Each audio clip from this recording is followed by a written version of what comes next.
Good day, everybody. Well, I'm wishing you a good day. It's not that it's a good day, and it's not a good day for a lot of people. Seeing what's going on in the world. I just saw a cat. I turned this cell phone on right now because there was a gray cat. Now there it is. Oh, looks like a stray. How you doing? Huh?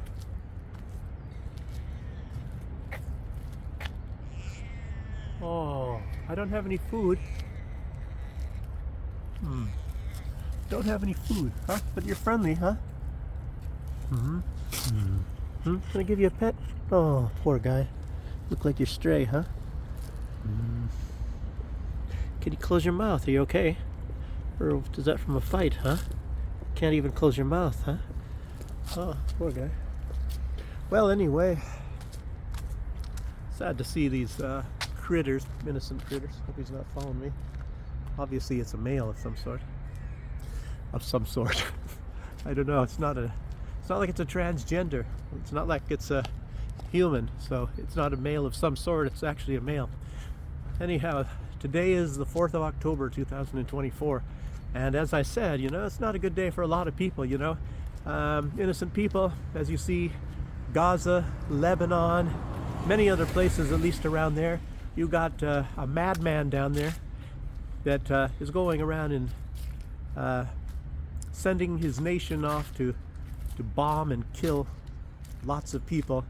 And I don't know, you got to stop and wonder, well, what is the whole point of all this? Why is the guy doing that? What's his main reason for killing all these people? He says it's all his enemies, but well, isn't he provoking all these people? Provoking them, wants to dominate the entire region, wants to take their land, which is what they've been doing, he and his people. Who was that? Theodor Herzl. Maybe it was like 1890s, who's the one who founded Zionism, which, well, they say he founded Zionism, or at least whatever that movement is that's being enacted out upon those people in the Middle East right now, and killing them all, take their land. And I think at the very beginning of that time, what it was the United States and all these other, I call the United States a colonial power because that's exactly what it is. But in those times, it was just a sort of beginning, with their own type of colonialism. And the main colonial powers, of course, was France and Great Britain. And then you have what happened in 1917. We had the Balfour Declaration and the Sykes-Picot Agreement, and those two things right there, the combination of those things is what actually sealed the fate of those poor people, the indigenous peoples of those lands there. And I've said this in another video that originally this area that is now supposedly Israel or Palestine, it was supposed to go to the French, and it ended up going to the British. And I don't even know why that is, but there was a division. It was like I think it was two foreign ministers or ministers of state, which was one's name was Sykes and one was Picot. And after the Balfour Declaration, both happened in 1917, and Lord de Balfour, and he's like anyway, he's connected to the Rothschilds. And the Rothschilds, of course, are the royal family of England's bankers, and very rich people. You go back and find out how they made their fortunes. Oh, blah blah blah blah blah. And anyway, but yeah, and it's like you still kind of look back at all this history and think, well, that was a long time ago, and well, why is this stuff still going on? You could come up with some kind of conclusions, but the official words, what they're putting out, is not really the real truth. I should say where I'm at. I'm kind of in between some metro stops. This is kind of an older building. I guess if you think about it, if you get some kind of a place in this right here, I don't know, maybe it's too much of a walk to a metro, but very, for the most part, quiet place. There's a road out here, and of course there's a very busy road out that way, but as you can hear me talking very easily, and you don't really hear that much road noise, this is another old building over here. Oh, yeah, there's some interesting things here. And look at this one. It was probably an old building here, but they tore it down, I would guess, and put this new one. But I don't know, trying to, here I am interrupting myself in this narrative. And you know, like I said, I was talking about why it's not a good day for some people. But mostly what I was going to be talking about, it was going to be a very short video. It's going to be just a little bit longer than it was intended to be. But I was just going to mention about another point where there could be some sort of a friction becoming, because you have some of these puppet states. You know, we also referred to sometimes, at least in one region, called the Chihuahua states. You know, Lithuania, Latvia, and Estonia. You know, the three puppet states. Some call them the Baltic states, and then they're always linked to Poland for something, and this time maybe even Finland. Estonia and Finland, what they're talking about right now, and this is something that has been mentioned even by Sweden.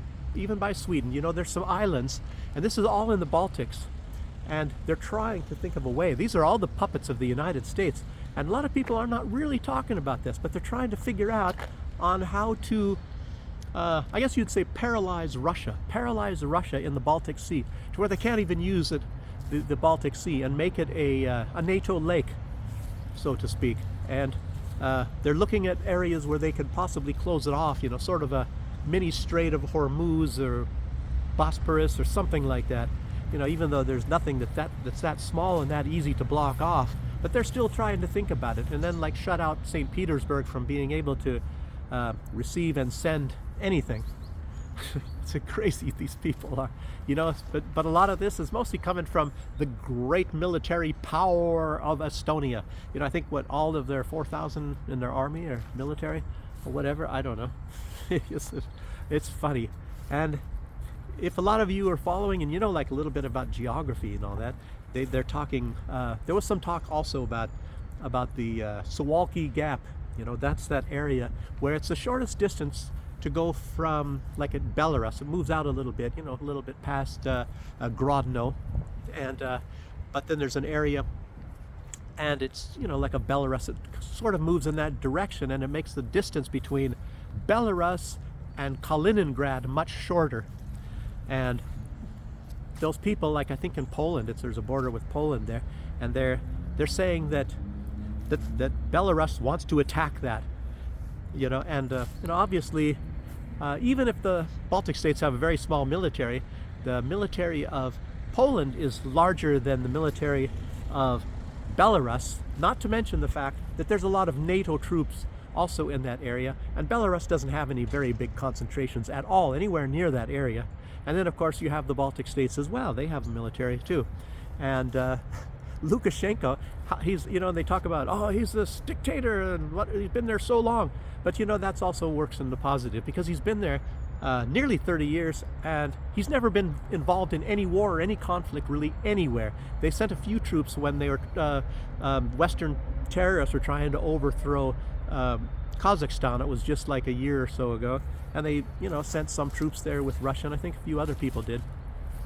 You know, but that's not really any real military confrontation. Maybe it was, they were there 5 days. I don't have any idea.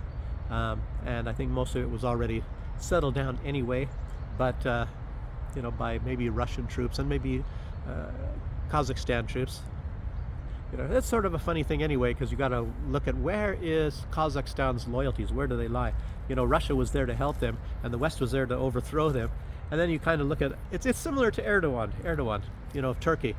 You know, they tried to overthrow Turkey some years ago, and Erdogan, they say he's a loose cannon. You don't know which way he's gonna, you know, as the waves are blowing, you don't know which way he's gonna be pointing. But I think it looks like he's kind of trying to move in the direction of the East, China, Russia, and that sort of thing.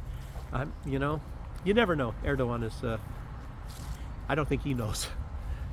I think he just does what's ever best for Turkey at that moment. So, you know, and he doesn't think about, you know, who are his sustainable friends that have always been behind him. So, yes.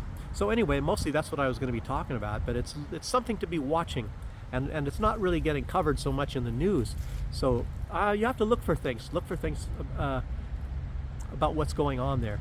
And Belarus does not border the sea, so Belarus is not going to have anything to do with that at all, except for the fact that they might be. But Belarus actually wants a port, because what was happening is Belarus had a little area in a part of Latvia called Klaipėda. It's a town called Klaipėda, and it's in Latvia, and Belarus was able to use that, but these Baltic states cut off Belarus. Belarus isn't even involved in the military, operation, or military, special military operation and all that.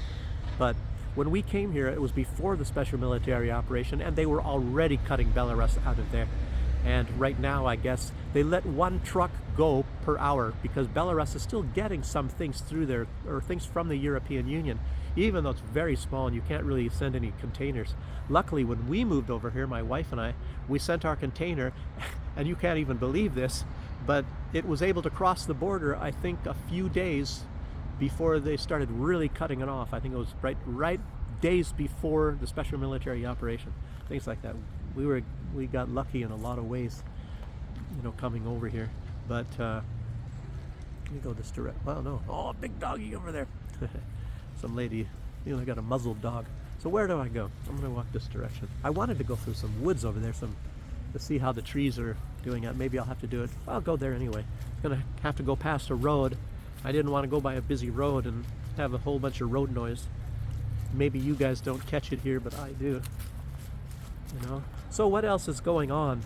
Actually, I was just going to talk about that, but I may as well also talk about some of the other things, long-term things, and because there's not really, except for the regular old news, Israel bombing everyone and everything in that area relentlessly and continuing. I already talked in the last video about Iran's attack on Israel, and Israel's trying to play it down like nothing really happened, but looks like they did some extensive damage, and it's pretty obvious they destroyed some F-35s, very expensive airplanes. So how many? I don't know. Oh, look, nice yellow tree. Maybe it's not going to be too loud. Where do I go to that forest? I think it's right over this way. Follow these older people here. So you guys get to see a little bit around the back, backyard area of Belarus. It's not like, as you all see in these videos, it's not like anything they tell you. And yes, they do have toilets here. People do use toilets. They know what toilets are. So, okay. Another theme, like maybe it's the major theme, but I'm not even sure, because why is all this stuff happening, like say for example to Belarus and Russia, primarily Russia, but Belarus is connected. And Belarus, as you know, and the United States said, it is a stepping stone to get Russia.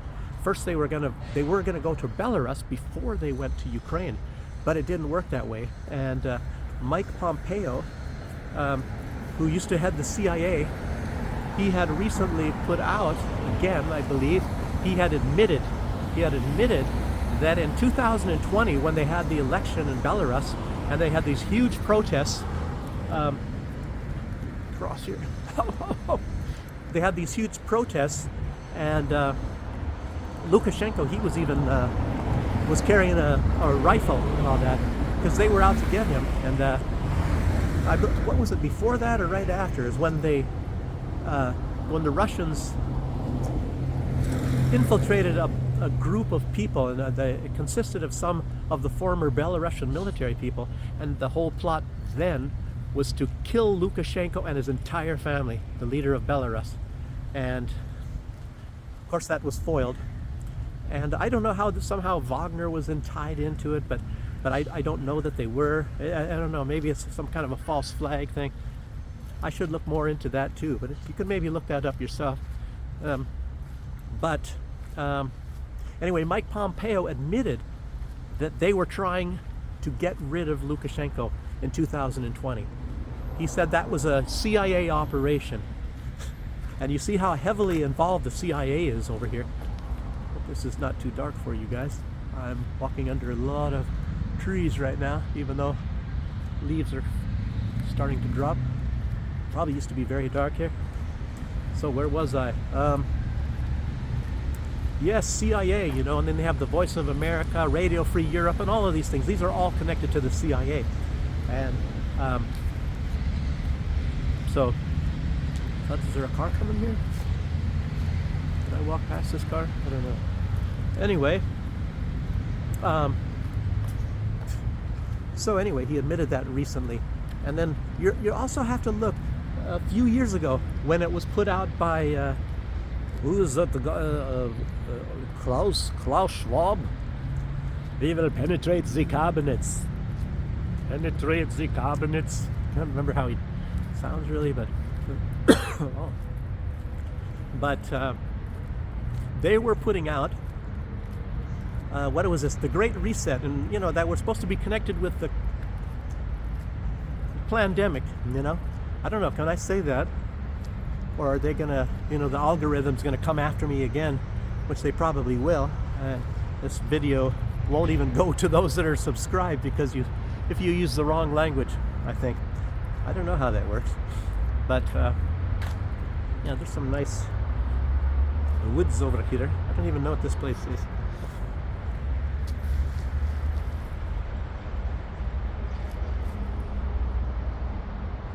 And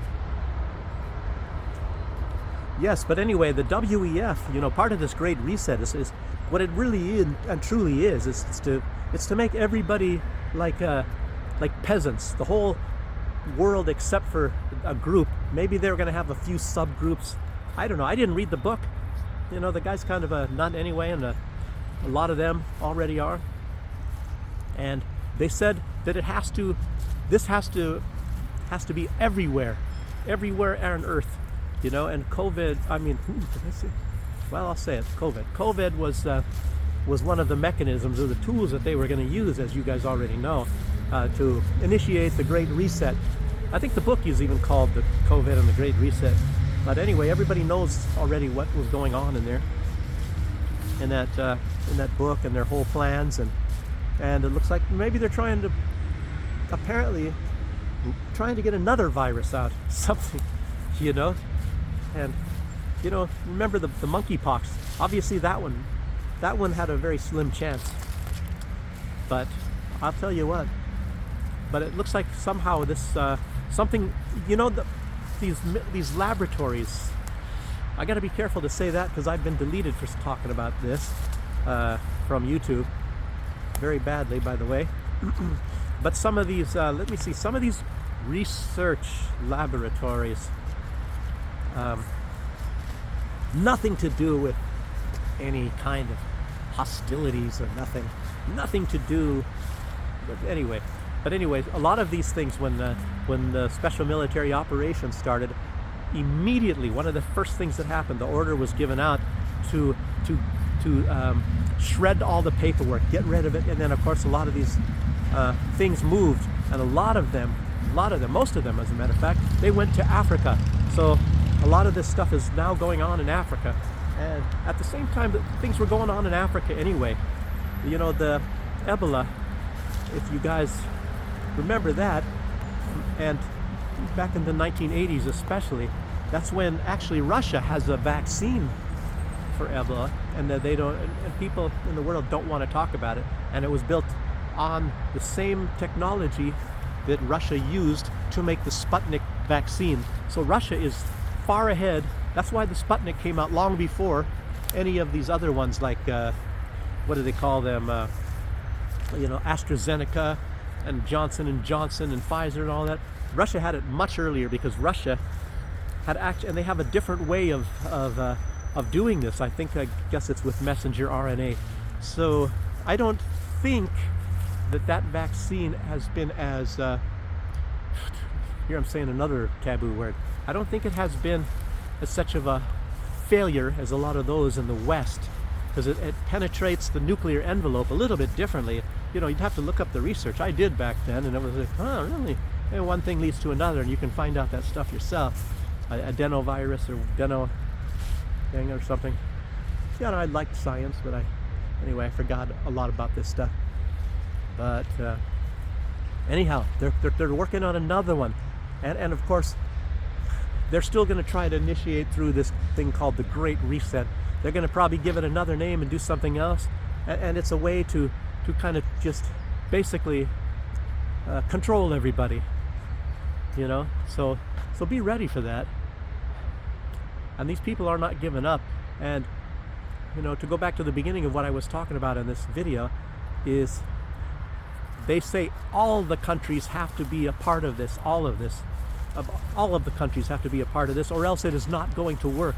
In other words, it's like, I remember back then when I was hearing about it, oh yeah, and the whole reason is they don't want to have any place in the world where anybody can run away from the crap that they're going to do to everybody. All of us peons, you know, people that are not the super rich or part of their little clique or whatever, or their servants or whatever, they're going to get special privilege. So that's one reason why they have to get rid of Russia, subjugated Belarus, and put somebody in there that they can either control, or somebody who's a puppet. Like there's so many nations that are puppets, and of course it's going to be a never-ending job. Now, as you saw, they tried to assassinate just some time ago, months ago, the leader of Slovakia, and he's coming out now again. And I guess it was just even yesterday, he said something like he's going to try to reinitiate a friendship with the European Union and Russia. He said Russia needs Europe, and more so, Europe needs Russia. Anyway, these guys are all crazy. There's so many videos you can make about all the crazy stuff that a lot of those leaders do. I'm not talking about Fico from Slovakia. I'm talking about Olaf Scholz and all those other real crazy people. You know, not to mention Ursula von der Leyen. Oh, by the way, gold reached in the ounces the ounce that I could buy, you know, in a coin form, you know, in a very good gold coin for 1 ounce. The price, as for the first time, is really high. It's 2,500 euros for what I used to have. And in the old days, I think I bought it for averaging 1,600 euros, and I sold it at 1,000. What is it? 1,000? No, 1,600. Does that sound right? Oh, no, 1,600. 1,600, and I sold it at 1,300 something. I don't know. I'm forgetting my numbers right now. Never was a math genius. But anyway, just realize that this Great Reset, they haven't really even given up on that. It's just going to come with a different name and a different form, but it's all going to be the same thing. And you can even bet that there's going to still be something like the Transatlantic Partnership, which is nothing but a global fascism, where the power lies more in profits and the companies, you know, to get the companies the profits, because the companies are the ones that finance all these leaders, you know, and the companies are the ones that have the money. The richer they are, of course. So anyway, that's about it. And come to Main Street. I wanted to go to these woods and see how things were coming, and they come through here, I'm sure, and they clean a lot of the leaves out, so a lot of it might have already been cleaned, I'm guessing. Otherwise this path might be full of leaves, you know. I'm just guessing because they clean the leaves where I live. Okay, well, that's about it for today, and I have to thank a lot of you for being encouraging, you know, writing and saying to keep making these videos. I sometimes think, oh, you know, who wants to hear this stuff? It's just my opinion. We all have opinions, like that little hole, you know, that's underneath your lower back down here, as they say. So maybe, you know, you can take another person's opinion and use it somehow, and maybe it can you can come to a much better opinion and get a little bit more accurate. You know, that's what I do. I read stories and I find out, oh well, that's interesting too, and you apply one thing to another. And some people have different life experiences and education and things, and it can help to modify your opinion. Instead of seeing a lot of these people, they try to avoid even looking at any news. And when you talk to them, you can find out they haven't been watching any news, because they really don't have a clue about what's going on, and they mostly probably trust the news. But anyway, instead of continuing on, again, I want to thank you guys for joining me, and thanks for giving me support. And I'm not trying to earn any money. And stay safe, and hopefully this stuff is not going to be spreading out and reaching wherever you guys are at, or anybody. You know, all of these wars and this hatred for profits. Okay. Thanks again, and I'll see you on the next one. Bye bye.